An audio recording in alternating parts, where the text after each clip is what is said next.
Avant que nous puissions commencer notre leçon, il y a quelques communiqués que nous avons à donner, qu'on nous a chargé de donner par le pasteur.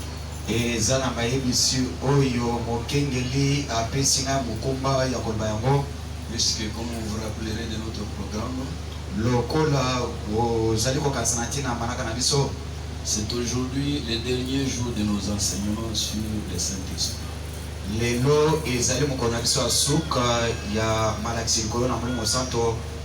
Terminons aujourd'hui et le mardi, ça sera le service d'imposition de main.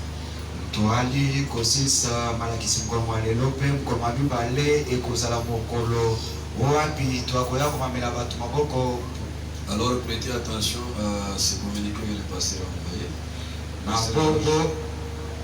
Le pasteur Georges.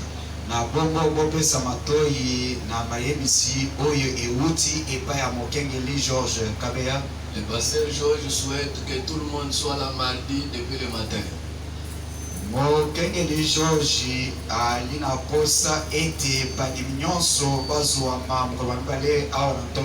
Il dit que même vous qui travaillez, informez déjà au service que le mardi vous n'irez pas au travail.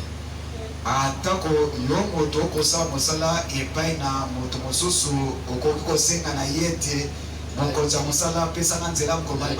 faut sacrifier ce jour-là pour les services que nous avons.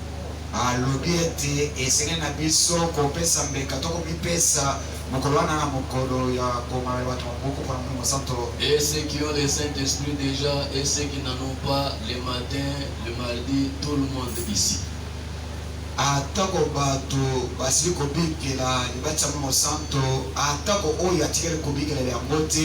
Puisque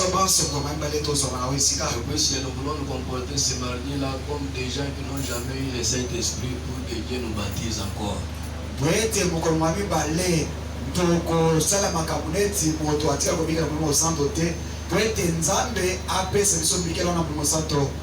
Alors écoutez le programme qu'il a donné. Voici comment se présente le programme du mardi 15 juin 2021.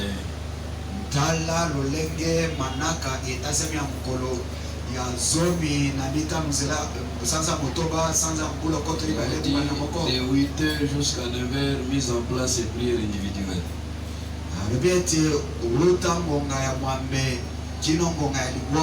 Moto aliko ya afandi kimia akubondela na yemoko 9h jusqu'à 9h30 lecture de la parole et exhortation à la prière par le diacre Fernand. Ete bonga yalibwa kino minute tukumisato Monsuni Fernand akotanga Biblia mpe ako let support batokota libondeli 9h30 à 10h30 prière et adoration. Yete kolombangonga libwa minetu misato watu bakobanda kubonda pona kusambela pe kumisa 10h30 à 11h30 première intervention par les frères Finé Tubangamu. Yete ngonga ya zomi minetu misato kino ngonga zomi na moko minetu misato me komobali Finé Tubangambo me mutokote mutangoso 11h30 à 13h prière et adoration. Yete kolongwa ngonga zomi na moko minutu misato kosambela pe koyemba kino ngonga zomi na moko 13h jusqu'à 13h45 deuxième intervention par le frère Fini Kaloubi. De 13h jusqu'à 13h45 deuxième intervention par le frère Fini Kaloubi. Kolongwa ngonga zomi na misato kino ngonga zomi na misato minutu mina na mitano Deko Finé Kaloubi de Mutokoteya.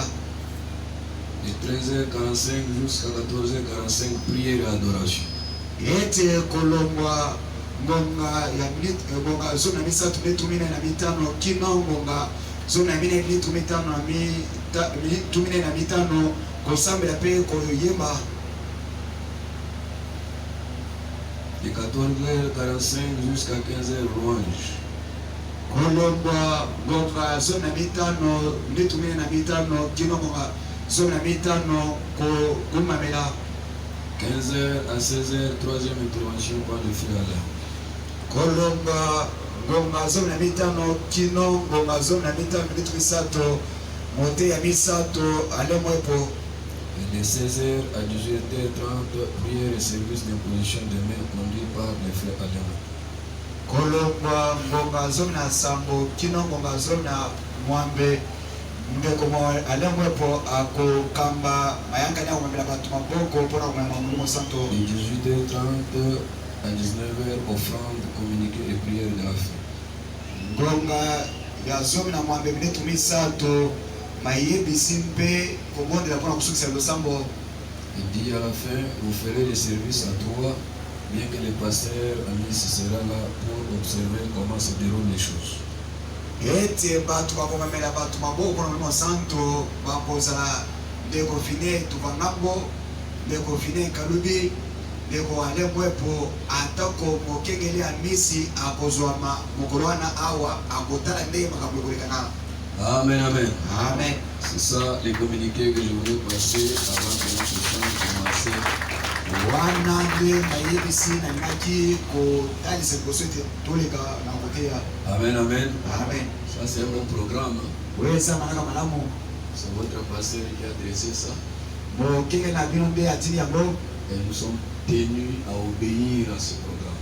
Biso totinami ete totosa ndenge alobi. Puisque c'est par lui que Dieu conduit cette église. Eza na nzela ya mokengeli George nde Nzambe ali kokamba eklesi oyo. Amen, amen. Amen. Aujourd'hui, nous allons terminer notre leçon sur le Saint-Esprit. Lelo tokosisa bilakisa na biso likolo ya Molimo Santo. Et je voudrais vous demander de vous lever. Na kosenga nongo telema. Nous allons chanter un petit cantique avant de prier. Tokoyemba mwalo moke liboso ete tobondela. Allez, bien sûr. Nyoma wanzambe moishi wela momojima wani onyishe maluma kwabo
Seigneur Jésus,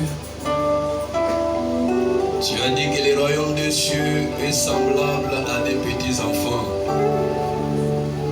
Tu as dit que celui qui ne reçoit pas le royaume comme ces petits enfants n'y entrera pas.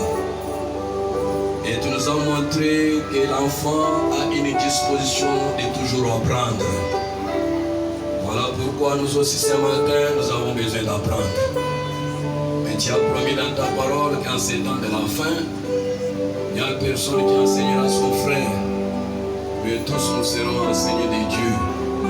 Et tu as déjà envoyé un prophète par lequel le Saint-Esprit a parlé. Et nous voulons juste prendre ce matin et ce que lui a déjà dit pour donner à ton peuple. Viens le faire toi-même le glorieux Saint-Esprit. puisque nous ne pouvons pas y arriver. Tu connais notre incapacité, tu connais notre faiblesse, tu connais notre ignorance, Seigneur. Mais nous nous confions en toi. Tu as dit, c'est qui se confie en toi renouvelle force. Viens, Seigneur Jésus-Christ. Comme tu l'as dit par ton prophète, lorsque tu envoies quelqu'un, Seigneur, tu ne restes pas. Tu entres toi-même dans la personne pour faire l'affaire. Nous consacrons à toi ce moment. Prends-nous juste comme des instruments que tu peux utiliser. Juste un canal par lequel tu peux passer pour atteindre ton rêve. Nous avons besoin de toi, Seigneur. Ce matin, Seigneur Jésus, nous ne voulons pas, oh Dieu, que nous puissions aller vers les cœurs de tes enfants, puisque cela ne produira rien. Mais nous voulons t'amener toi le glorieux Saint-Esprit, toi l'auteur de la vie, et pouvoir aller jusque dans les cœurs d'un frère ou d'une sœur ce matin. Et c'est cela qui nous donnera de la joie. Accorde-nous cela, Seigneur, nous t'en supplions. Tu es notre Dieu, nous sommes tes enfants. Seigneur, nous sommes ici pour parler de toi et rien que de toi. Viens toi-même nous aider à le faire de bonne manière. Au nom de Jésus-Christ, notre Dieu. Amen. Restez debout, nous allons lire directement.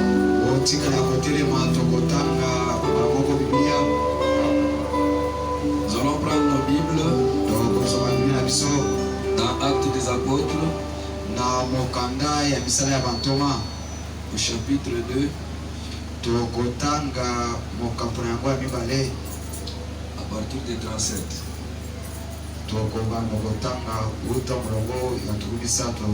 Nous allons lire 37 et 38.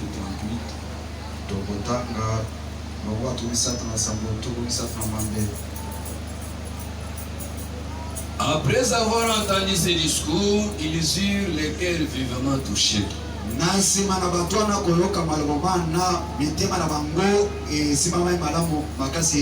Et ils dirent à Pierre et aux autres apôtres, oh mon frère, que ferons-nous?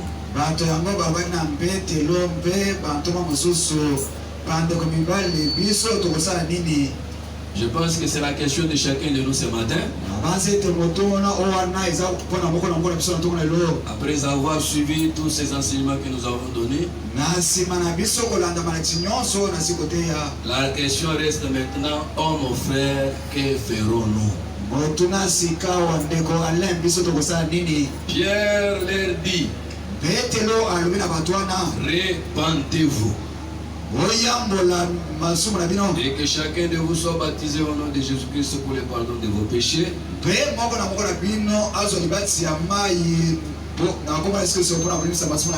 vous recevrez le don du Saint-Esprit. Nous allons ajouter une deuxième écriture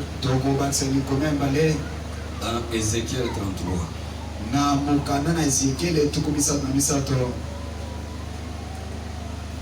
Verset 10.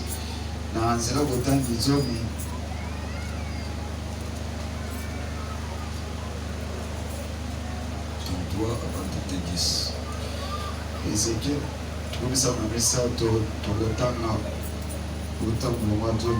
Et toi, fils de l'homme,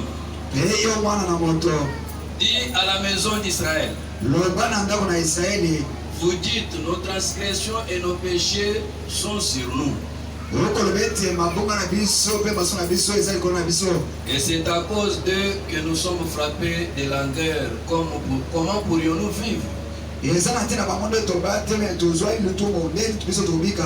Dis-leur, ça c'est ce que Dieu vous dit ce matin. Et ce qu'il m'envoie vous dire, je suis vivant, dit le Seigneur, l'Éternel. Ce que je désire, ce n'est pas que les méchants meurent. C'est qu'ils changent de conduite et qu'ils vivent. Revenez de votre mauvaise voie. Et pourquoi mourriez-vous, maison d'Israël? Et toi, fils de l'homme, dis aux enfants de ton peuple, la justice du juste ne le sauvera pas au jour de sa transgression. Et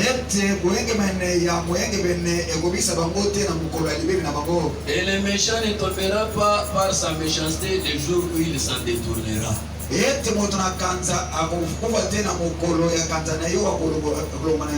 De même que le juste ne pourra pas vivre par sa justice au jour de sa transgression.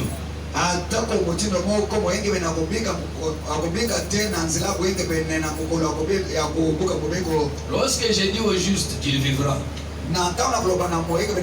s'il se confie dans sa justice et commet l'iniquité, toute sa justice sera oubliée. Et il mourra à cause de l'iniquité qu'il a commise.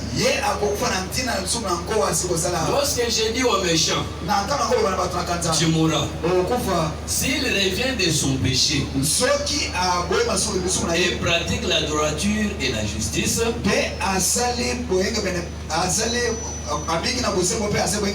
s'il rend les gages, s'il restitue ce qu'il a ravi, s'il suit les préceptes qui donnent la vie, sans commettre l'iniquité, il vivra, il ne mourra pas. Tous les péchés qu'il a commis seront oubliés. Il pratique la droiture et la justice, il vivra. Le Seigneur ajoute la bénédiction à cette lecture de sa parole. Amen, amen. Amen, amen. Vous pouvez me poser la même question ce matin. Frère Alain, tu nous as parlé depuis 2 semaines. Tu as commencé avec nous à l'Exode pour parler du 3e Exode, pour montrer ce qui se passe dans le 3e Exode, comment nous devons quitter l'église, quitter d'être les membres d'église pour être membre de cette église-là, et comment on doit sortir par une promesse, et quand on sort, nous devons aller attendre le Messie. Et quand on se retrouve dans la présence du Messie, la vie est distribuée. Et en présence de ce Messie, il y a possibilité d'être pardonné de ses péchés. Et c'est dans la présence du Messie qu'il y a la véritable repentance. Nous avons continué jusqu'à vous parler de la circoncision du cœur. Après tout ça, vous pouvez me poser cette question ce matin. Après tous ces discours-là, qu'est-ce que maintenant nous allons faire? Amen, amen. Amen, amen. Et ce n'est pas moi qui vais vous dire ce que vous allez faire. C'est le prophète qui vous dira ce que vous devrez faire. Puisque cela a été déjà dit. Cette question avait déjà trouvé des réponses depuis les temps bibliques. Et nous allons juste essayer de prendre ce qui a été dit pour vous transmettre cela ce matin. Pour commencer, je voudrais d'abord vous dire que nous allons parler de la repentance. La repentance, chemin du ciel, la porte du ciel, le chemin de retour. Et vous savez, dans nos églises du message, depuis un certain temps, les croyants du message, les croyants de Frère Branham commencent à dénigrer la repentance. Et lorsqu'on parle de la repentance, ils pensent que c'est une petite chose du tout de rien. Mais je voudrais vous dire ce matin qu'il n'y a pas de voie Pour retourner vers Dieu que par le chemin de la repentance. Amen, amen. Et je voudrais vous dire aussi, comme nous venons de le lire, Dieu ne condamne pas les pécheurs. Et il ne veut pas la mort du pécheur. Quel que soit ce que vous avez fait, quelle que soit la sorte de vie que vous avez menée, même si tu es sué jusqu'à à n'importe quel niveau. Je reviens encore sur ça, on avait parlé de ça pendant que nous enseignions. Je vous avais dit au début que les choses de Dieu sont si simples. C'est pas trop compliqué. C'est parfois nous qui compliquons les choses. Dieu, son problème, ce n'est pas que tu aies péché. Amen. Mais son problème, c'est que maintenant quand il te demande de rentrer, quand il te demande de revenir, il faut revenir. Amen. Dans la Bible, il est dit qu'il n'y a que la miséricorde de Dieu qui dure toujours. Mais la colère de Dieu ne dure pas toujours. Amen. La colère de Dieu ne dure pas toujours. Mais c'est sa miséricorde, sa bonté. Cela dure toujours. Je voudrais vous dire ce matin que frère Branham dit que Dieu ne condamne pas le pécheur puisqu'il a péché. Mais le pécheur est condamné puisque la solution que Dieu a donnée au problème du péché, le pécheur ne veut pas accepter ça. Et puisque je voudrais ce matin vous dire que d'ailleurs ce n'est pas vous qui avez péché. Amen. Vous avez été représenté dans le péché. Adam vous a représenté dans le péché. Le péché n'a pas commencé avec vous pour que vous puissiez vous approprier cela et que ça devienne vos péchés et que vous ne pouvez pas abandonner ça. D'ailleurs, ce n'est pas vous qui avez péché, c'est Adam qui nous a représentés dans le péché. Et frère Branham, dans la prédication, la condamnation par représentation, il dit que le premier Adam nous a représentés dans le péché. Mais le second Adam aussi, il est venu nous représenter dans la justice. C'est seulement un problème de faire les choix. Tu choisis d'appartenir à quel Adam? Du premier Adam ou du deuxième Adam? Et puisque vous n'avez qu'un choix à faire, tu choisis d'être derrière le premier Adam, et là tu meurs dans tes péchés. Mais si tu acceptes de t'arranger derrière le second Adam, qui est le Seigneur Jésus-Christ, Dieu te justifie. Amen. Allons-y avec ce que nous venons de dire. Ce que Dieu veut, ce n'est pas que les pécheurs meurent. Ça, c'est ce que nous venons de lire, non? Mais il cherche une chose: que les pécheurs reviennent de sa mauvaise voie,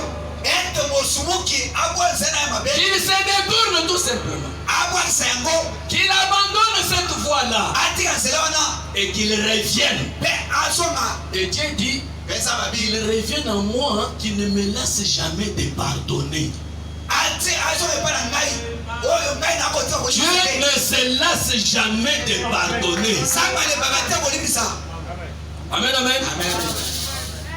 On a fermé les chemins du ciel par beaucoup de gens.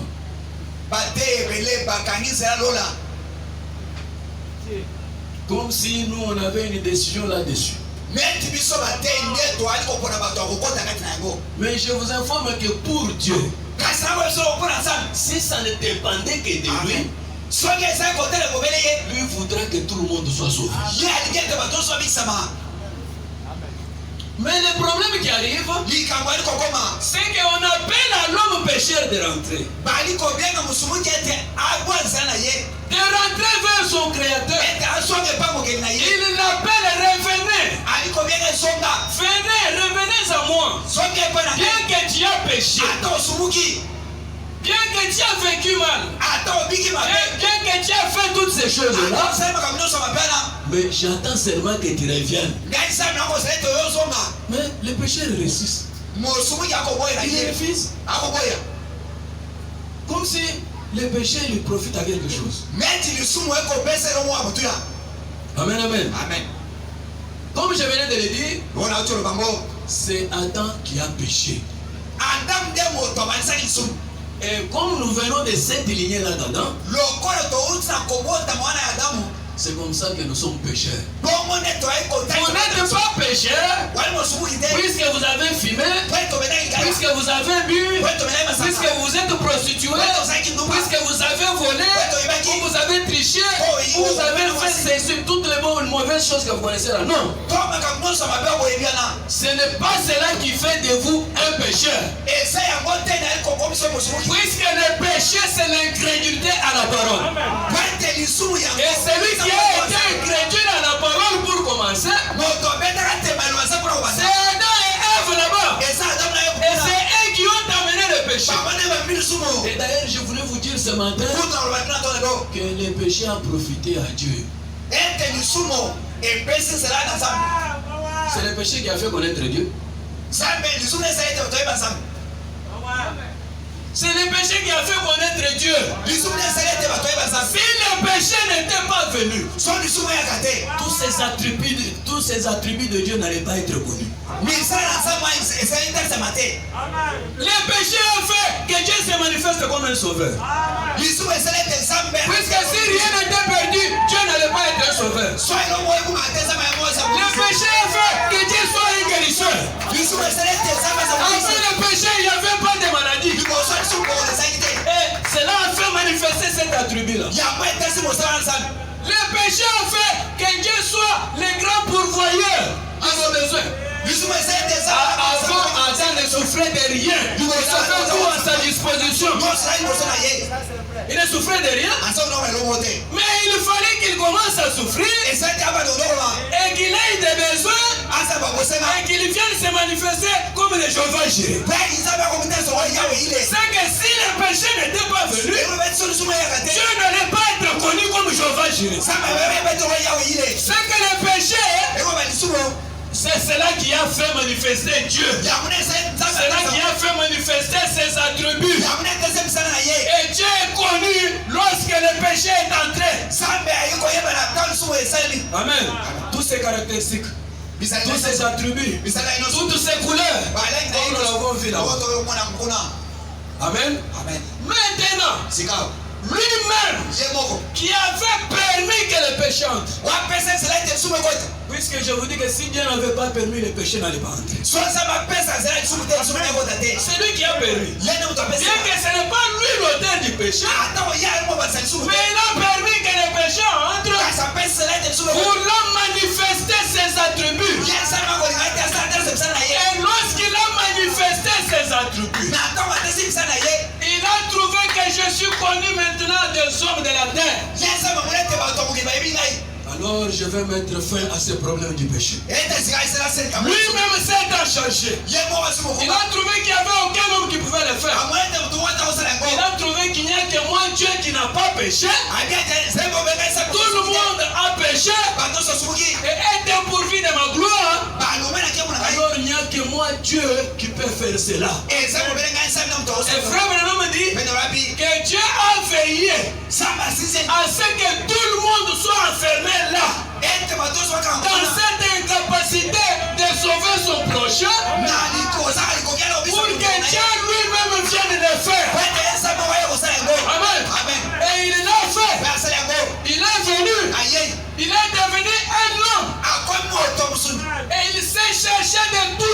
péché. Il est allé à la croix. Et il est mort. Vous savez pourquoi Jésus était mort? C'est à cause de nos péchés. Lui n'avait pas péché. Puisque c'est le péché qui amène la mort. Mais lui qui n'avait pas péché, il allait mourir comment? Il est mort puisqu'il s'est chargé de nos péchés. Il a réglé ce problème lui-même. Et après avoir terminé, et après avoir déclaré que maintenant tout est accompli, tout est fait, il vous appelle maintenant et revenez tout simplement vers moi. Revenez. Il ne veut pas vous imputer ces péchés-là. Lui-même a pris sur lui les châtiments. Puisque le péché avait un châtiment et c'était la mort. Il est venu, il a pris cette mort sur lui-même. Et il vous appelle maintenant que revenez. Ce que je veux, ce n'est pas que les méchants périssent. Je ne veux pas que les méchants meurent. Mais je voudrais seulement qu'il se détourne de sa mauvaise voie. Voilà mon cri ce matin. C'est seulement une décision que vous pouvez prendre. Vous détournez de la mauvaise voie. Revenir à lui. Disposé à vous pardonner. Quel que soit ce que vous avez fait. Et d'ailleurs, il n'y a qu'un seul péché. Il n'y a pas beaucoup de péchés. Il n'y a qu'un seul péché. C'est l'incrédulité. Tout ce qui se manifeste là, ce sont les attributs de ces péchés. Donc tout le monde ici, si toi tu te dis, ah moi j'ai beaucoup péché, c'est seulement un péché. Et l'autre qui s'est dit là-bas, moi je n'ai pas beaucoup péché, j'ai seulement péché un peu. Non, c'est toujours un péché. Amen. Mais pour ces péchés-là, Dieu lui-même en a déjà donné solution. Je voudrais vous dire que c'est par la repentance qu'on doit rentrer vers Dieu. Pas d'autre voie. Il n'y a pas d'autre chemin. Si vous voulez contourner ça, ça va vous rattraper un jour. Vous-même, vous verrez que vous n'allez pas évoluer dans les choses de Dieu. Si vous manquez de vous repentir comme il faut. Écoutons ce que fait Bonhomme. Et ce que nous venons de lire. Il dit que c'est une ordonnance qui a été déjà donnée. Et nous devons suivre ça. Dans la prédication sortir du camp. Paragraphe 107. Nous devons revenir à elle. Le docteur Simon Pierre a rédigé une ordonnance. La Bible dit, n'y a-t-il point de bons en Galate? N'y a-t-il pas de médecins? Eh bien, vous savez, si vous prenez l'ordonnance d'un médecin, quand il découvre une maladie dans votre corps, il rédige cette ordonnance, vous faites mieux de la faire exécuter. De trouver un vrai pharmacien qui va l'exécuter tel que c'est rédigé. En effet, il doit mettre telle quantité de poison et telle quantité d'antidote. La quantité de votre système peut supporter. Vous voyez? Elle a déjà été éprouvée. Et elle a fait ses preuves. Vous devez prendre cette ordonnance-là. Sinon, si vous laissez un charlatan modifier ça, quelqu'un qui ne sait pas comment doser ce médicament-là correctement, il va vous tuer. Et si c'est trop faible, ce qu'il met dedans, ça ne vous fera aucun bien. Voilà les problèmes chez beaucoup d'entre vous, les médecins. Vous modifiez l'ordonnance. Quand nous parlons de médecins ici, là, c'est nous les prédicateurs. Et moi, je ne voudrais pas être coupable de modifier l'ordonnance qui a été déjà prescrite par le docteur Pierre. C'est ce que je voudrais vous répéter. Vous voyez? Voilà le problème chez beaucoup d'entre vous, les médecins. Vous modifiez l'ordonnance. Pierre a dit, je vais vous donner une ordonnance perpétuelle. Pour vous, pour vos enfants, et pour ceux qui sont au loin, en aussi grand nombre que le Seigneur notre Dieu les appellera. Non pas, venez adhérer, mais répandez-vous. Chacun de vous, et soyez baptisés au nom de Jésus-Christ pour la rémission de vos péchés, et vous recevrez les résultats. Amen. C'est frère Branham qui dit Amen. Le Saint-Esprit, dans la promesse, cette ordonnance est pour vous et pour vos enfants. Maintenant, certains d'entre vous charlatans, cessez de rédiger ces ordonnances falsifiées. C'est que si on refuse de prêcher la repentance dans nos églises, c'est une ordonnance falsifiée. Normalement, la repentance, c'est cela qui fait une église spirituelle. C'est quand la repentance est prêchée, et le cœur qui s'était éloigné de Dieu peut revenir en présence de son Créateur. Puisqu'il n'y a que cette seule foi, la seule foi de retour pour un pécheur qui s'est éloigné de Dieu, doit retourner par les chemins de la repentance. Amen, amen. La repentance. Frère Branham définit la repentance comment? D'abord dans le dictionnaire, j'ai lu, on dit que c'est un regret. Un regret profond. Vous regrettez dans votre cœur de la vie que vous avez menée, au point que cela vous fait des douleurs. Vous savez vraiment qu'il ne fallait pas que je vive comme ça. Il y a un Dieu qui m'a créé, pour qui je devrais vivre. Mais la façon dont j'ai vécu devant ce Dieu-là, ce n'est pas une bonne façon. Cela vous attriste. Cela vous crée des regrets. Cela vous fait des douleurs. Comment puis-je arriver à vivre de cette manière? Pourquoi est-ce que j'ai vécu de cette façon devant celui qui m'a créé et qui fait que je puisse vivre? Mais moi je suis allé dans les péchés pour mourir. Ces regrets-là, c'est cela qu'on appelle repentance. Amen. Mais écoutez une autre définition de foi. Repentance.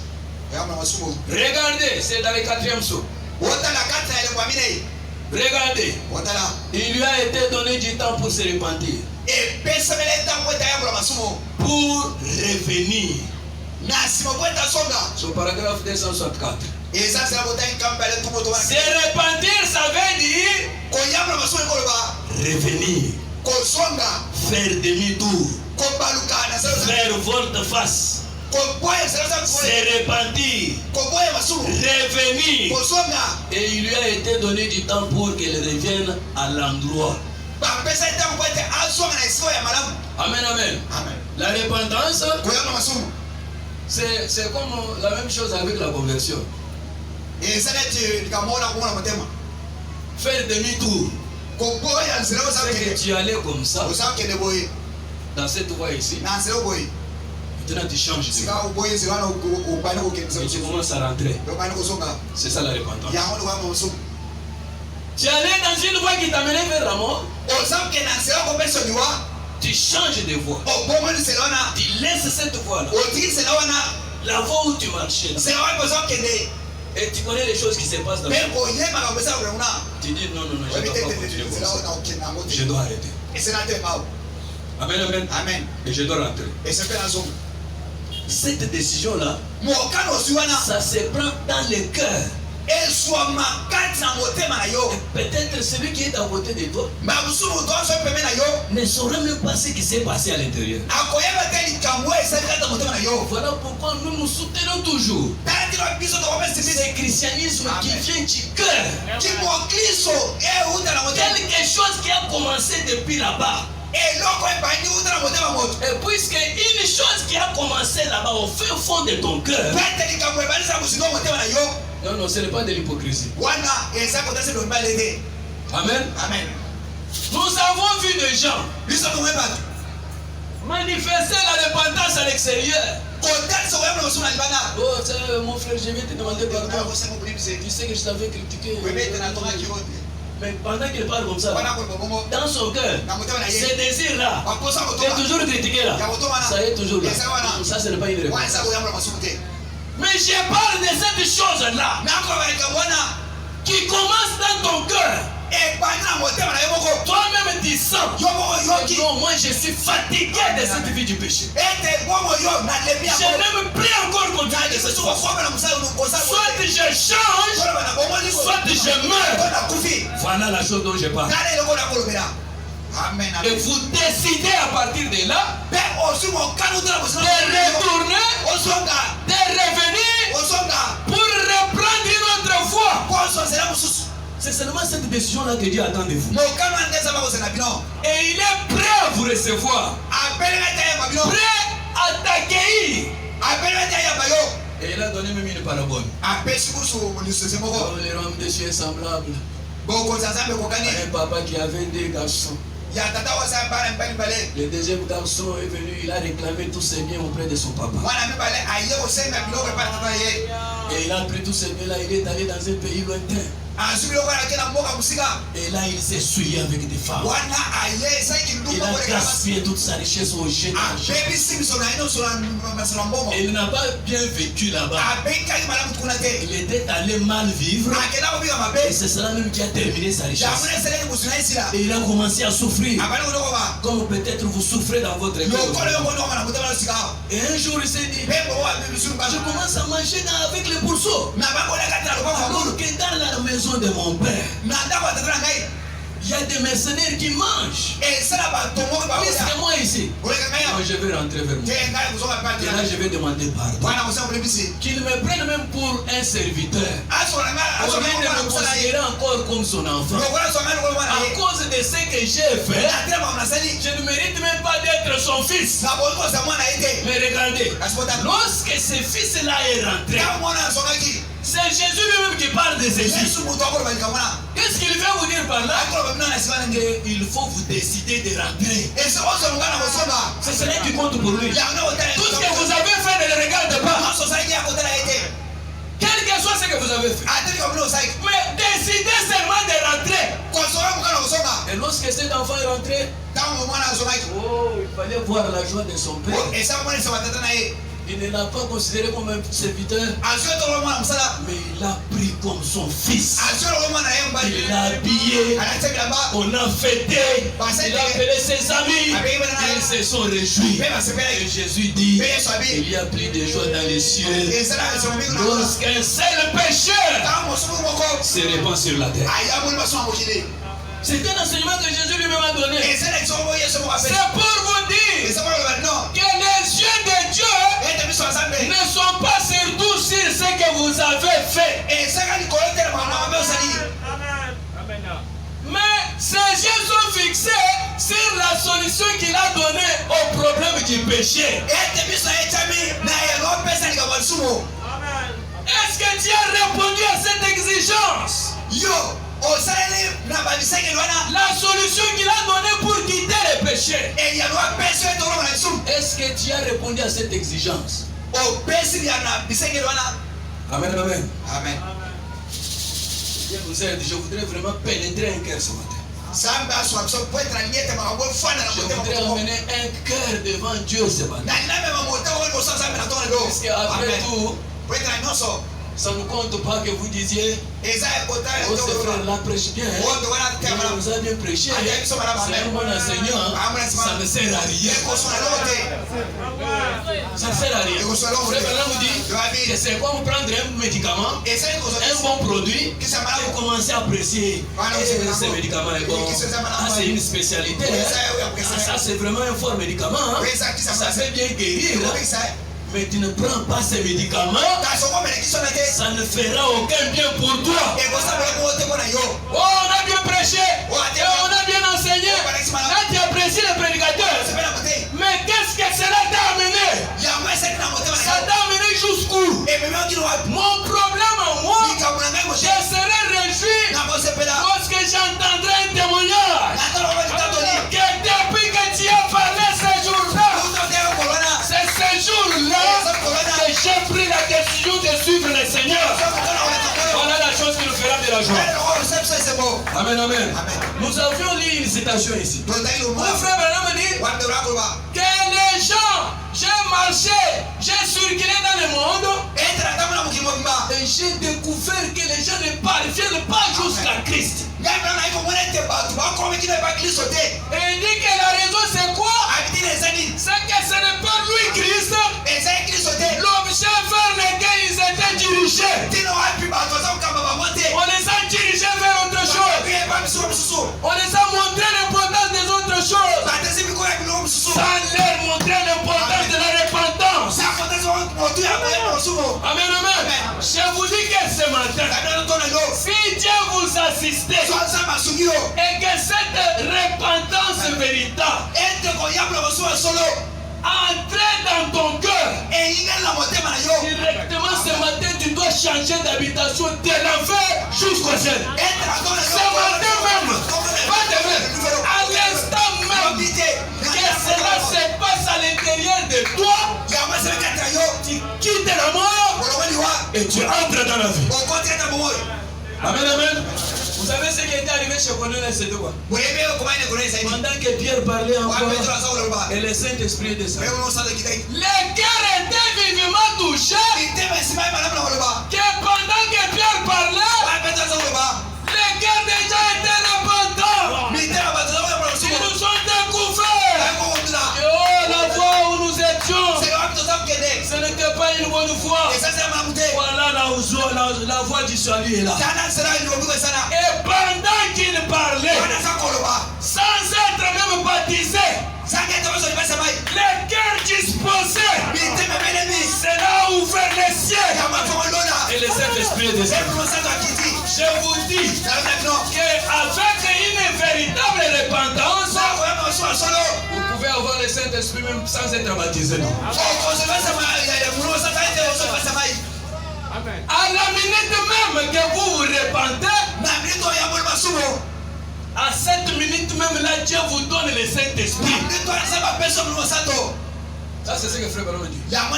Et si vous dites que vous êtes repenti et que Dieu ne vous a pas donné le Saint-Esprit, vous voulez dire que Dieu est menteur. Mais lui dit qu'à la minute même là, une véritable repentance se passe dans votre cœur. Un vif regret de la vie passée. Tu sens vraiment que cette vie-là de péché pèse sur toi.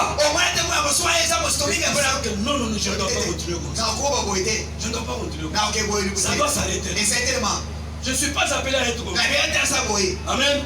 Je vous raconte une petite histoire. Ça vient de m'arriver là. Frère, on parle de quelqu'un. Un jour, il partait et il a ramassé un bout de papier par terre. Il y avait un évangéliste qui était venu dans une ville, une campagne. Et il a jeté des tracts. Et on jetait des tracts partout là.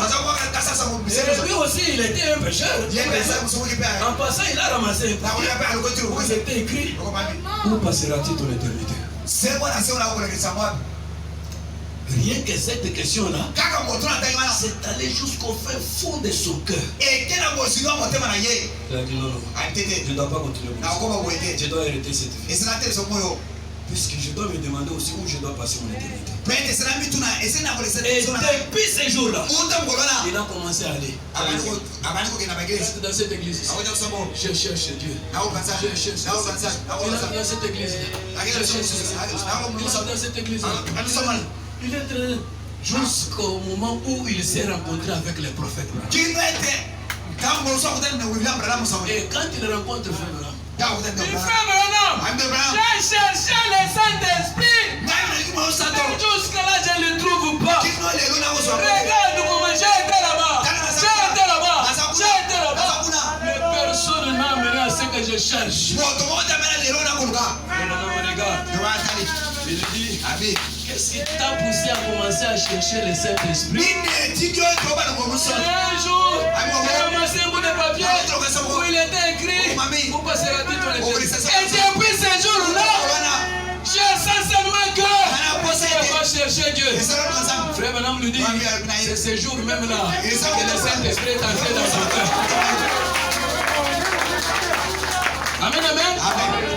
Juste à ce moment-là, c'est là que je vous dis que ce matin, là où vous êtes assis, si vous atteignez seulement ce point-là, directement vous quittez l'enfer et vous entrez au ciel.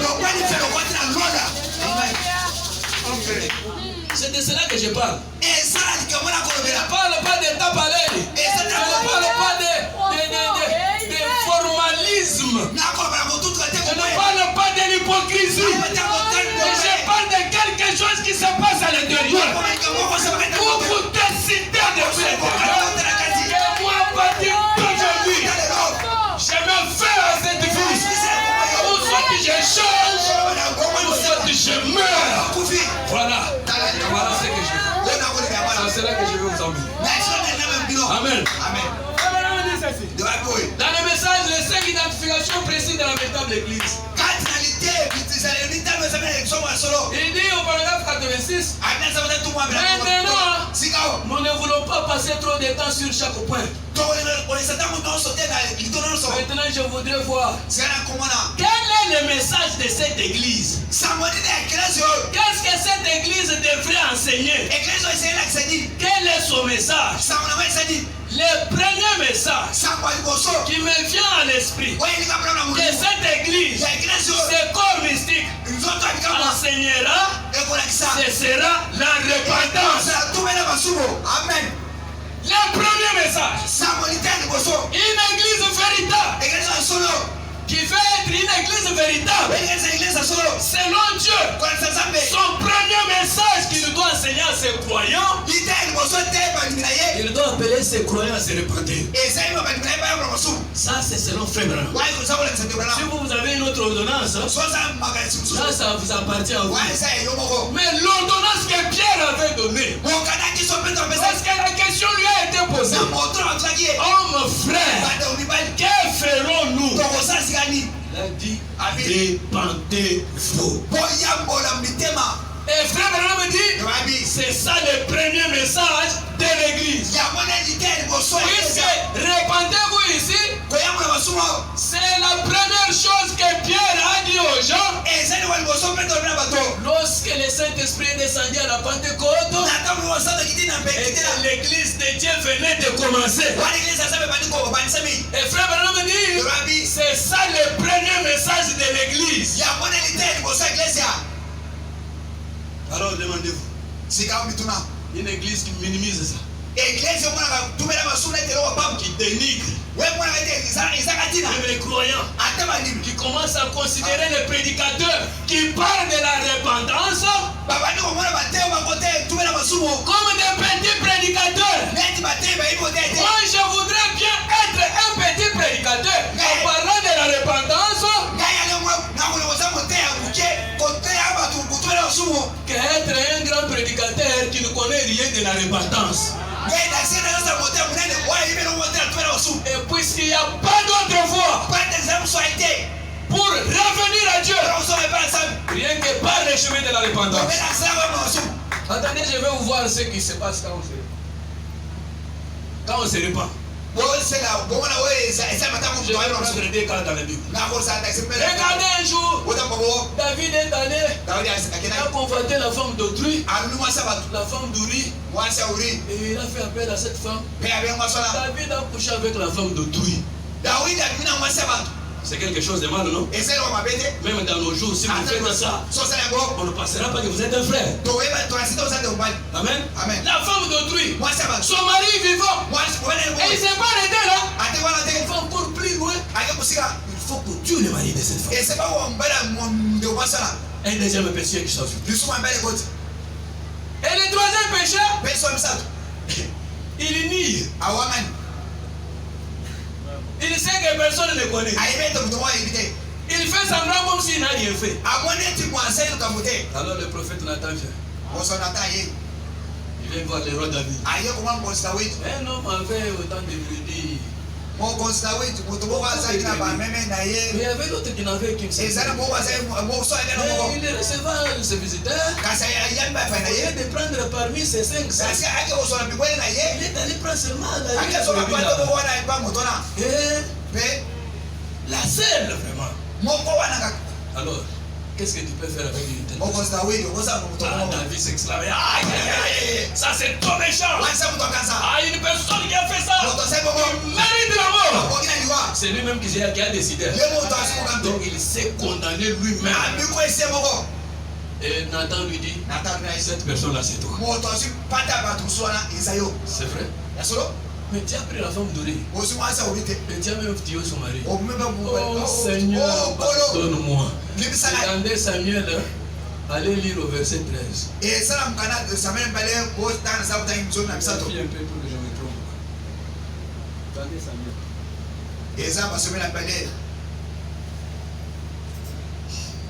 Vous écoutez?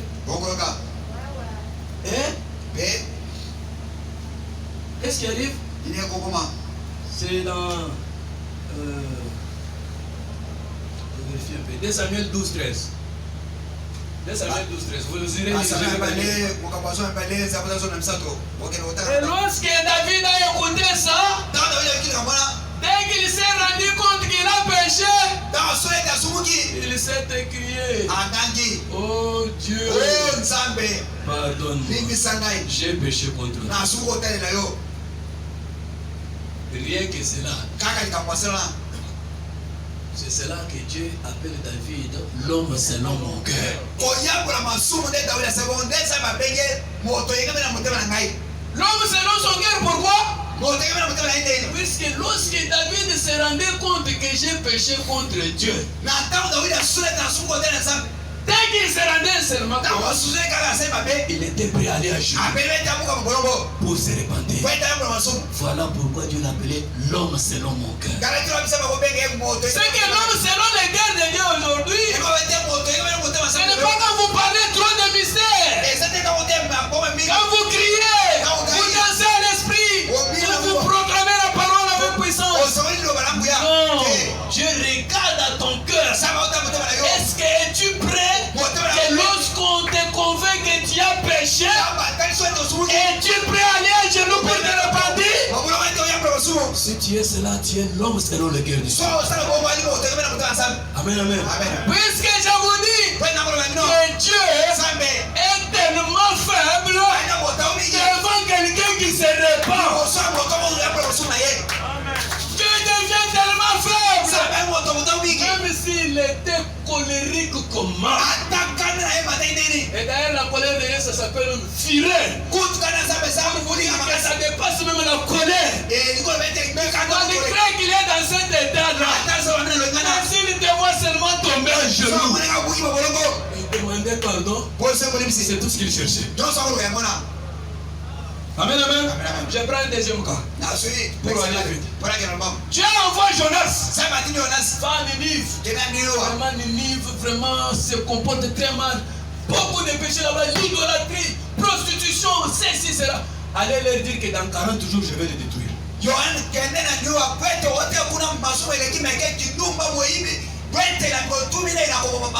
Écoutez d'abord la réaction de Jonas. Jonas Il dit, moi je ne vais pas partir. Je ne vais pas aller. Tu ne vas pas aller pourquoi? Tu es toujours comme ça. Quand je vais aller là, lorsqu'ils vont demander pardon, tu vas les pardonner. Tu m'auras donné un travail inutile. C'est pour cela que Jonas a refusé de partir. Bien sûr, tu me dis que dans 40 jours, tu vas les détruire. Mais s'ils écoutaient ça et qu'ils se répandaient, tu vas les laisser. C'est pourquoi tu me donnes un travail. C'est pas tu ne fais que pardonner. C'était ça. Jonas est parti. Et qu'est-ce qui est arrivé? Il a refusé d'aller là-bas. Allez, on l'a pris, allez dans l'eau. Le poisson. Et les Ninivites adoraient les poissons. Et Branham dit, à midi, alors qu'ils étaient là adorant leur dieu poisson, ils ont vu leur dieu poisson. Et un grand signe devant eux. Là, vous avez la bouche. Le prophète Jonas sort. Et quand Jonas sort, ça c'était les signes. Les signes du poisson, c'était les signes. Et frère Branham dit, derrière chaque véritable signe, il y a toujours un message. Et il dit que le message derrière ces signes, c'était répandez-vous. Répandez-vous. Dans 40 jours, Dieu va vous détruire. Répandez-vous. Le message est allé jusqu'à leur roi. C'est vrai? Dieu dit qu'il va nous détruire dans 40 jours. Puisque nous avons fait quoi? Nous avons péché. Les rois ont ordonné. Tous les pays, allez sortir de vos maisons. Tout le monde portait des sacs. Jetez-vous dans la cendre. Prosternons-nous. Humilions-nous devant Dieu. Répandons-nous pour qu'il ne nous détruise pas. Donc il connaissait déjà ses secrets. Que quand on se répand, Dieu, malgré sa sentence, vous savez que Dieu se répand. Dieu se répand aussi. Il décide de faire quelque chose. Il décide de vous tuer. Mais quand vous vous répandez, il se répand aussi de l'autre. Dieu se répand. C'est pourquoi il nous demande la repentance. Puisque c'est ce que lui-même fait. Il a décidé, dans 40 jours, je vais vous exterminer. Je vais tuer tous les ennemis. Il prêche depuis les rois jusqu'aux habitants. Tout le monde dans la salle. Gouverne des sacs. Seigneur, pardonne. Seigneur, pardonne. Oh Seigneur, nous n'allons plus encore faire ça. Nous allons retourner vers vous. Dieu dit, je vous ai pardonné. Jonas se fâche. Jonas se fâche. Quand le peuple se répand là, et que Dieu a dit, je ne vous extermine plus encore. Allez, Jonas se fâche. Voilà. C'est ça que j'avais dit, non? Je savais. Je savais que tu es toujours comme ça. Tu es toujours comme ça. Tu es comme ça quoi? Quand quelqu'un se répand, Dieu ne sait pas se retenir. Il revient toujours à sa colère. Il abandonne ses décisions. Peut-être que les décisions de Dieu pour toi ce matin, toi à cause de ce que tu as fait, donc toi tu dois aller en enfer. Mais cette décision-là, je vous donne un secret, un moyen de changer ça. Si tu te répands, ça ne peut plus être encore la même décision. Quel que soit ce que tu as fait, je dis bien, quel que soit ce que tu as fait, Dieu, il se répand. Lorsque vous vous répandez, il se répand comment? Il avait déjà décidé qu'à cause de ce que vous avez fait, je vais faire ça. Quand vous vous tombez à genoux, lui aussi se répand. Ce que j'avais déjà décidé de faire assez mal pour ce Messie. Je ne vais plus encore le faire. Il se répand aussi. Amen, amen. Oh là là. Est-ce que les gens peuvent saisir? C'est un grand secret. Et il me demande pardon. 70 fois, 7 fois. Ah, c'est ça? 70 fois, 7 fois. Là, c'est par jour seulement. C'est 490 fois par jour. J'ai fait mal. Le frère prospère. Après, tu fais encore le même jour là. Le frère prospère. Après, papa, qui peut arriver à Gassa maintenant? C'est pour vous dire quoi? Il ne se lasse jamais de pardonner. C'est ce qu'il voulait nous signifier là. C'est ce qu'il voulait nous dire là. Ce n'est pas un problème que Dieu fait des choses de mal. Ça, c'est des commandes mortelles. Dans ce corps de péché, où Paul dit que la loi du péché agit encore dans ce corps. C'est bien que je veux faire. Je n'arrive pas. Mais le mal que je ne veux pas, c'est ce qui m'arrive. S'il va me délivrer de ce corps. Là, c'est le grand prophète Paul qui crie comme ça. Et dans ce corps, Dieu sait. Puisqu'il a vécu aussi dans le corps, il sait que dans ce corps, vous pouvez faillir. Voilà pourquoi il a disposé son pardon. Mais c'est par le moyen de la repentance. Amen, amen. Mais je ne parle pas de celui qui pêche volontairement. Hein? Parce que pour celui-là, il n'y a pas de sacrifice. Ah, là, on doit être équilibré. Mais vous vous retrouvez que vous avez fait des choses que vous-même vous ne voulez pas. Vous sentez vous-même dans votre cœur. Il ne fallait pas que j'agisse comme ça. Ça là, oh, rentre seulement. Le chemin de retour est là. C'est la Amen, amen. Amen. Adoption. 140, 104. Il faut que je revienne à l'adoption. Mais je voudrais m'arrêter sur les péchés. Ici un instant. Des péchés. L'avez-vous remarqué? Savez-vous que Dieu ne condamne pas les pécheurs parce qu'ils pêchent? Est-ce que vous suivez? Savez-vous que Dieu ne condamne pas les pécheurs parce qu'ils pêchent? Non, non. Lui, c'est déjà un pécheur. Et Dieu ne le condamne pas puisqu'il pêche. Il le condamne puisqu'il est pécheur.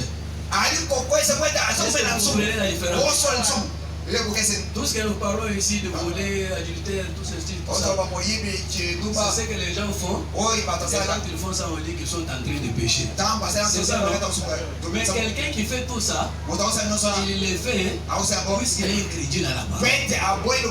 Et l'incrédulité à la parole là, c'est ça son état. Et c'est pourquoi il est appelé pécheur. Et Dieu le condamne à cause de cet état là. Il ne le condamne pas à cause des actes qui se manifestent ici. Est-ce que vous suivez? Ce n'est pas à cause de ce qu'il manifeste là. Non, il le condamne puisqu'il est incrédule à sa parole. Puisque s'il arrivait à croire à la parole et que l'incrédulité partait, tous ces œuvres-là disparaîtraient ici. Amen, amen. Et aussi ici, frère Branham dit, il dit ceci. C'est par ta parole. Je prends la dernière partie. Dieu ne vous envoie pas en enfer parce que vous êtes un pécheur. Il faut prêter attention aux paroles de frère Branham. Dieu ne vous envoie pas en enfer parce que vous êtes un pécheur. Il vous envoie en enfer du fait d'avoir rejeté les dispositions qui ont été prises pour vous pour aller au ciel. Vous comprenez? Si Dieu peut condamner quelqu'un ici, c'est mal. Ce n'est pas puisque vous êtes un pécheur. Mais il vous condamne. Puisque les mesures que lui a prises pour vous amener au ciel, vous avez rejeté ces dispositions. Et c'est quelle mesure? Il te demande seulement de te repentir, de rentrer vers lui. Et là, il sera d'accord avec toi. Mais du fait que tu refuses cette disposition-là, Voilà pourquoi tu vas aller en enfer. C'est que tu t'envoies en enfer seul. Je me dis quelque part que pour aller au ciel, on ne fait pas beaucoup d'efforts. Mais c'est pour aller en enfer qu'on fait beaucoup d'efforts. Vous saviez ça? Frère Branham dit que les gens fournissent beaucoup d'efforts pour aller en enfer. Mais pour aller au ciel, c'est très simple. Et qu'est-ce qu'il faut faire? Répentez-vous seulement. Amen, amen. Continuons. Rien que la repentance peut arrêter la voie du pécheur. Ça, je dois parler parce que c'est trop long. Frère Branham dit ceci, que chaque fois que vous parlez de quelque chose, chaque fois que vous posez un acte, que vous faites quelque chose de mauvais, cette chose-là reste dans les airs et ça fait le tour du monde. Et on a découvert que on peut faire un dispositif qui commencera à capter, qui peut même capter la voix de Jésus-Christ qu'il avait parlé à l'an 0, à l'an 33 là-bas. Parce que tout ce qu'il avait parlé là, ça se retrouve seulement dans les airs. Et il dit que c'est la même chose avec ce que vous faites. Vos paroles, toutes les paroles que vous prononcez, les mauvaises paroles, les injures, les critiques, que vous avez critiqué les frères, les sœurs, tout ce que vous avez fait là, ça circule dans les airs. Et frère Branham dit qu'au jour du jugement, les capteurs de Dieu, ça va seulement capter ça et rejouer ça devant toi et tu vas te condamner toi-même. Amen, amen. Mais frère Branham dit, mais il n'y a qu'une seule chose qui peut aller là dans l'espace, retenir cette mauvaise chose-là et supprimer cela de l'espace, c'est la repentance. Comprenez l'importance de la repentance.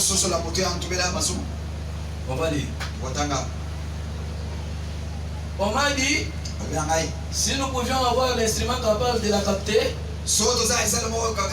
que la voix d'un homme, ma voix, avec laquelle je m'exprime aujourd'hui, dans 10 ans, on pourrait encore le capter dans l'air. C'est comme laisser tomber un pétale au milieu d'un étang. Les minuscules vaguelettes, donc les vagues, les petites vagues. Après qu'elles ne soient plus visibles à l'œil nu, elles continuent jusqu'à ce qu'elles atteignent les bords. De même, l'onde de nos voix voyage continuellement tout autour du monde. Ainsi donc, notre voix, ce que nous disons, c'est ce que nous jugera. Notre témoignage s'élèvera lui-même contre nous.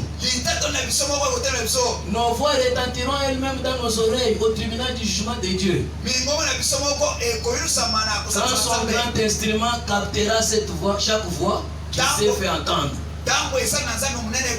chaque parole qui a été marmonnée. Et maintenant, il n'y a qu'un seul moyen d'arrêter cette voix qui est mauvaise, c'est de se repentir.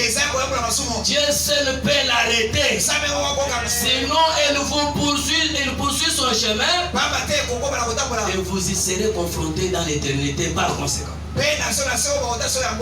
Par conséquent, Dieu, comme il est parfait et que sa voix est éternelle, c'est sa voix à lui qui devra être là pour la rattraper.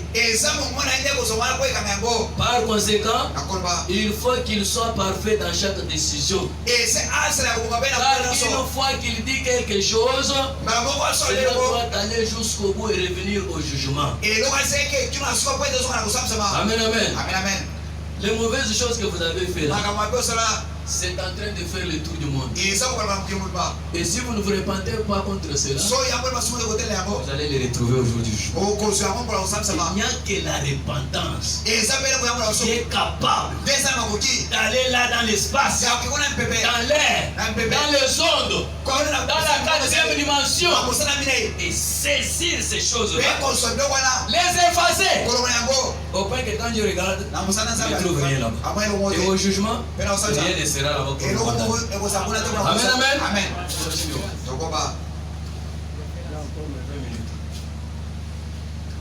Là, j'ai l'église d'Éphèse. Souviens-toi donc d'où tu es tombé. C'est là à la partie avertissement de Dieu. Répands-toi et pratique tes premières œuvres. Sinon, je viendrai à toi et j'ôterai les chandeliers de sa place. À moins que tu ne te répandes, Dieu leur demande de se souvenir. De toute évidence, quelque chose leur avait échappé. Ils avaient oublié quelque chose.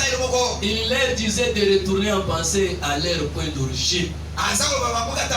L'origine du premier âge, c'était la Pentecôte. Ils étaient tombés de là. Ils en avaient oublié la gloire et les merveilles. Il était temps d'y retourner en pensée. Puis en réalité, de retourner à l'époque où ils pouvaient dire, pour moi, vivre, c'est Christ. De retourner à la pureté de l'époque. Où Anania et Saphira n'étaient pas restés impunis. Et retourner à la porte appelée la belle. Oh, quel opprobre que de s'éloigner de Dieu. Ils approuvaient des actions qui suivent son nom. Et ceux qui prononcent son nom s'éloignent du péché. Et qu'ils gardent leur vase pur pour Dieu. Regardez ce que vous avez été dans votre cœur, dans vos pensées et dans votre vie. Puis retourner à cela. Et par quel chemin retourner? Par les chemins de la repentance. Si c'est par la repentance qu'un pécheur doit venir vers Dieu, à combien plus les chrétiens tiers de rétrograde devraient-ils se repentir?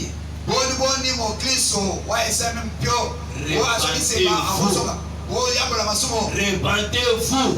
Portez le fruit de la repentance. Faites-le par votre vie. Si tu ne te répands pas, dis Dieu, j'ôterai ta lampe. Amen, amen.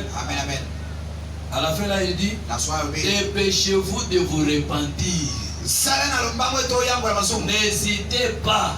De toute évidence, Éphèse a hésité.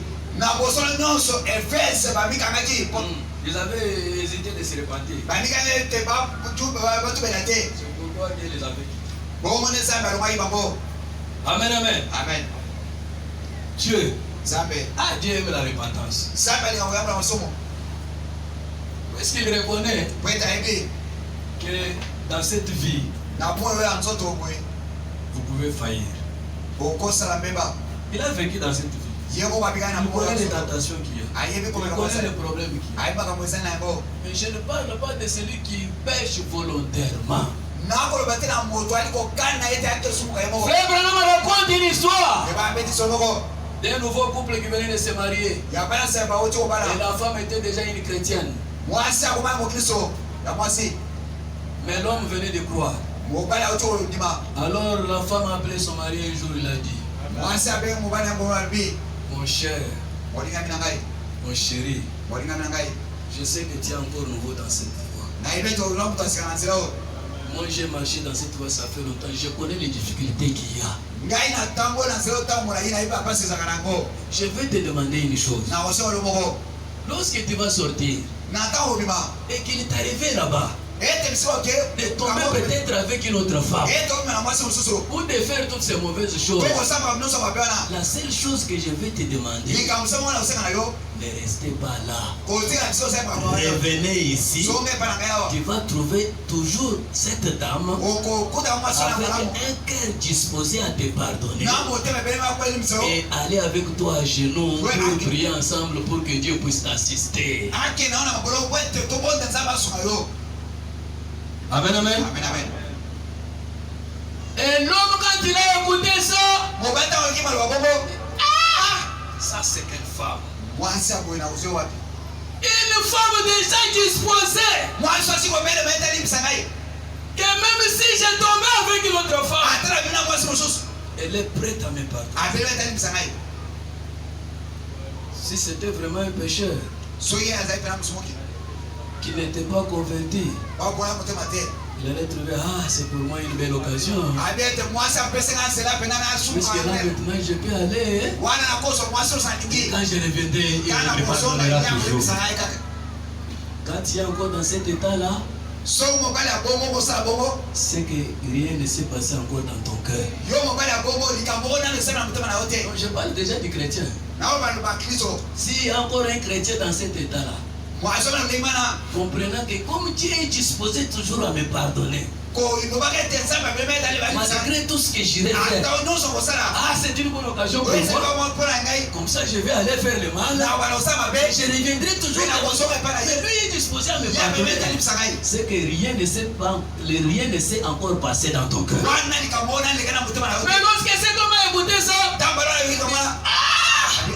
comment puis-je trahir un si grand amour?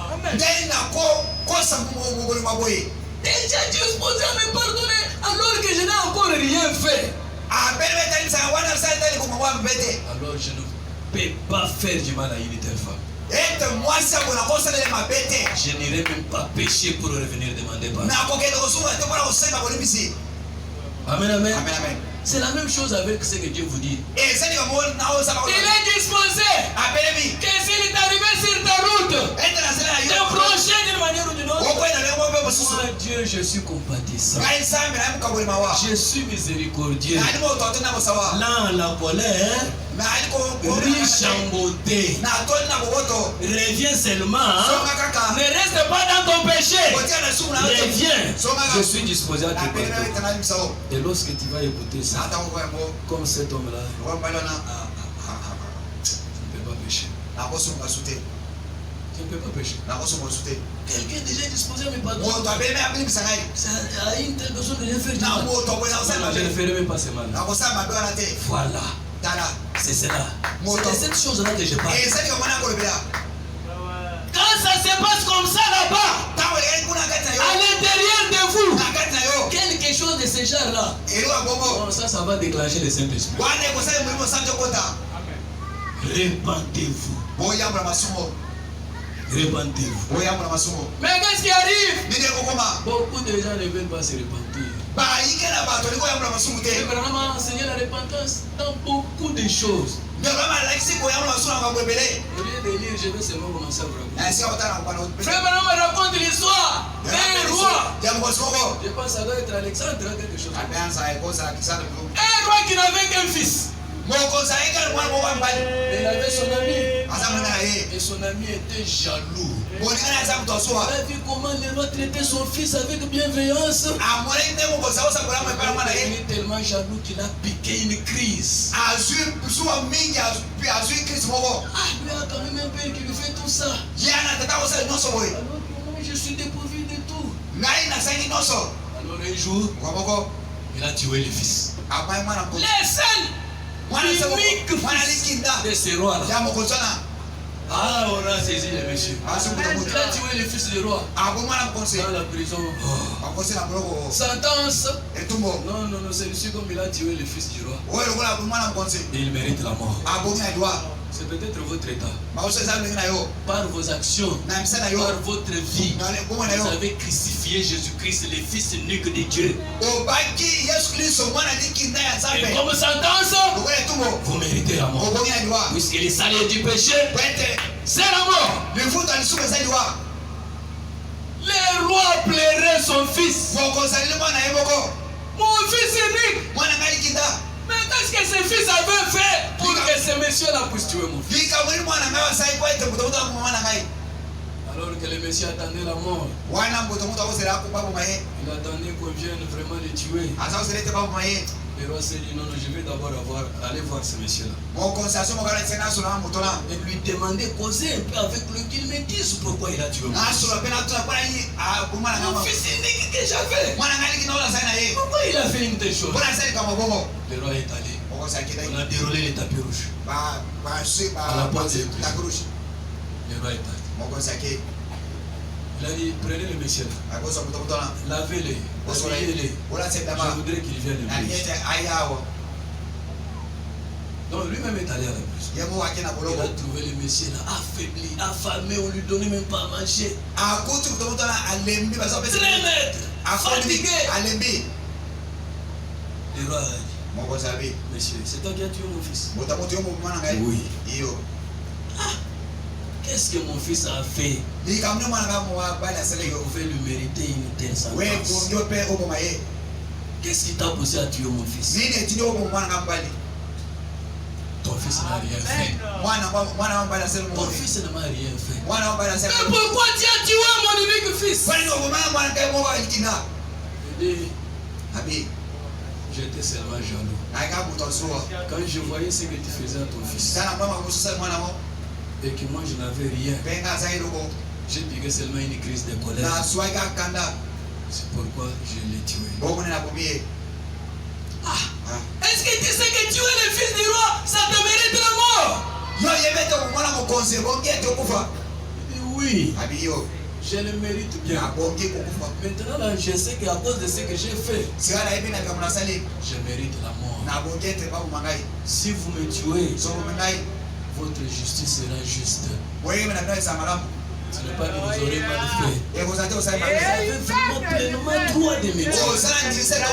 Puisque j'ai tué le fils du roi. Mais ce qui me fait mal, ce n'est pas puisque je vais mourir, puisqu'on va me tuer. Mais ce qui me fait très mal dans mon cœur, c'est que je me rends compte que j'ai tué l'unique fils du roi, alors qu'il n'avait rien fait. C'est cela qui me fait mal. Et lorsque le roi a suivi ça, non, le roi a dit non, on ne va pas te tuer. Viens. Tu prends la place de mon fils. Je dis que j'ai fait mon fils et que tu es encore aussi. Viens, prends la place de mon fils. On a habillé ce monsieur-là. Il est sorti de la prison et il a pris la place du fils du roi. Qu'est-ce qui a fait ça? Écoutez les paroles de cet homme-là. Je mérite la mort pour ce que j'ai fait. J'ai réellement mal agi. Je ne regrette pas de cela, de ce que je vais mourir. Mais ce que je regrette et qui me fait très mal, et que pour ce fils qui n'a rien fait, et l'unique fils du roi, moi je l'ai tué. Voilà la repentance.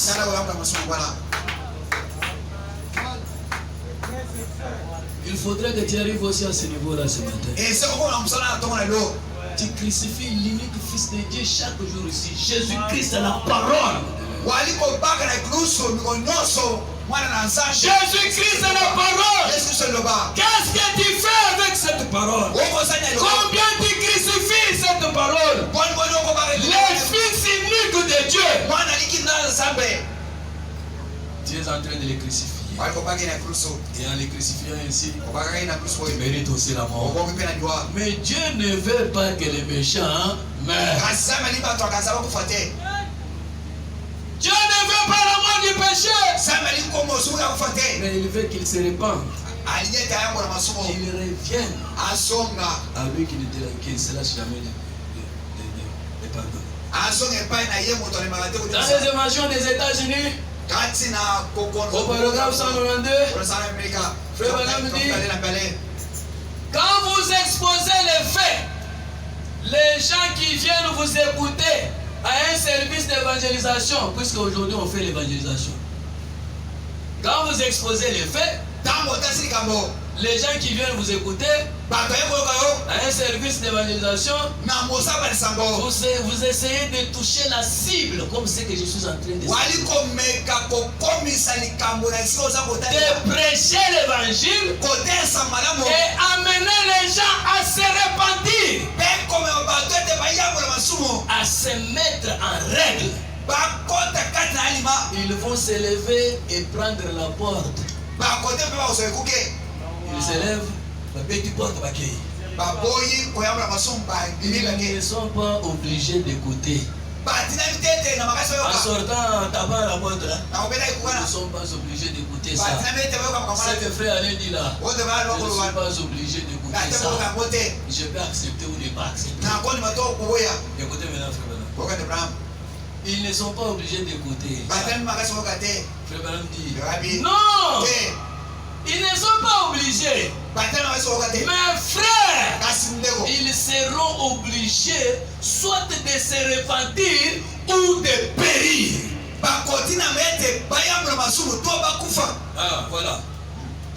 C'est là où on doit arriver. Soit vous vous repentez, soit vous ne vous repentez pas, vous périssez. Il n'y a pas d'autre voie. Il n'y a pas de voie intermédiaire. Le seul chemin, la repentance. Amen, amen. Frère Branham dit ceci. Vous savez, c'est dans l'histoire de ma vie. C'est dont l'église a besoin aujourd'hui, c'est d'être brisé. Nous avons besoin de descendre dans la maison du potier. Notre théologie raide de notre propre fabrication. Parfois ça ne marche pas. Ça ne marche pas tellement. C'est dont nous avons besoin. C'est d'un brisement à l'ancienne mort. De se repentir de nos cœurs. De s'adoucir devant Dieu. Est-ce tous ceux qui sont prêts à se lever maintenant? Là, c'est frère Branham qui demande. Écoutez ce qui s'est passé avec Samson. Je suis déjà à la fin. Encore une fois, Seigneur. Encore une fois. 87. Samson a dû penser à toutes les fois où il s'était écarté du sentier. C'est là qu'il a pris conscience de cela. Mais c'était trop tard. Il a pris conscience de cela. Les fois où il s'était écarté du sentier. Et il s'est dit, j'attire votre attention ici. Et il s'est dit, il doit y avoir une possibilité que Dieu réponde. Samson, vous connaissez l'histoire de Samson? Oui, l'histoire de Samson. Quand il s'est retrouvé dans cette situation-là, les yeux crevés, enchaîné, il est devenu un jouet. Une histoire pour faire rire. Un objet de raillerie. Lorsqu'il s'est rendu compte de comment il s'était écarté de la voie de Dieu, Samson s'est dit, il doit y avoir une possibilité que Dieu réponde. Il savait que s'il pouvait se repentir et amener Dieu à avoir qu'il regrettait son erreur, il y avait une possibilité que Dieu accomplisse quand même sa promesse. Nous sommes en train de parler sur la promesse du Saint-Esprit. C'est ce que nous allons chercher. Rendez-vous aussi compte comme Samson. Que malgré ce que vous avez fait, malgré votre état de péché, malgré votre état où vous êtes éloigné de Dieu, rendez-vous compte comme Samson. Et dites-vous qu'il y a quand même une possibilité pour retourner à Dieu et bénéficier de sa promesse. Et frère Branham dit, quand il a saisi que s'il pouvait se repentir, la possibilité était là qu'il revienne jusqu'à la promesse. C'est alors que Samson a crié, encore une fois Seigneur, encore une fois Seigneur. Je voudrais que chacun de vous maintenant crie aussi comme Samson. Encore une fois Seigneur. Pendant que vous mettez debout, je vous raconte une dernière histoire. Mais frère Branham raconte raconte encore une histoire de quelqu'un aussi qui avait péché contre la loi. Il a tué. On l'a amené dans la prison. Et pendant qu'il était en prison, sa maman est allée se coucher à la porte du gouverneur.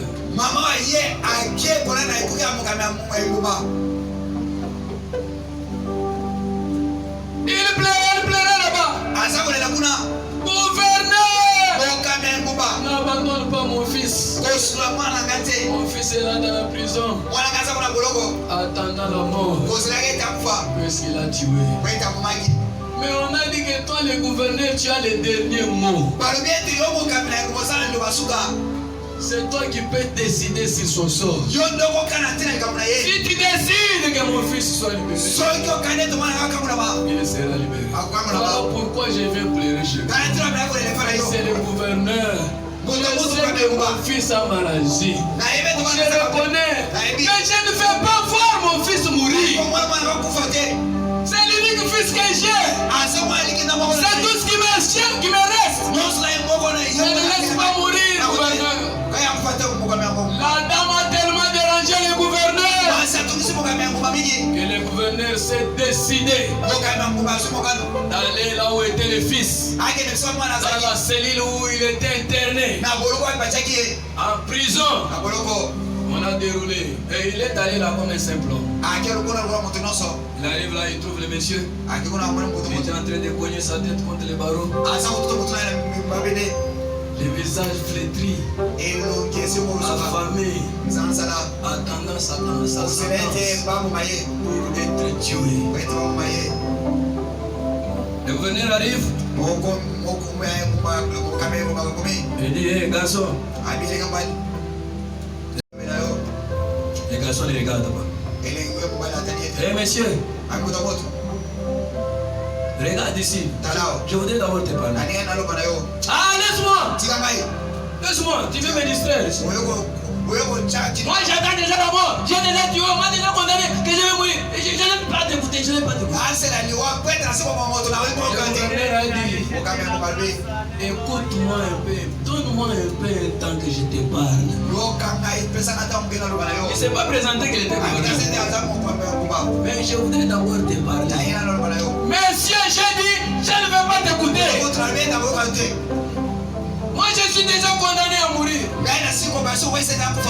Tu viens seulement te moquer de moi. Le gouverneur s'est dit, je pensais peut-être que je pouvais te parler.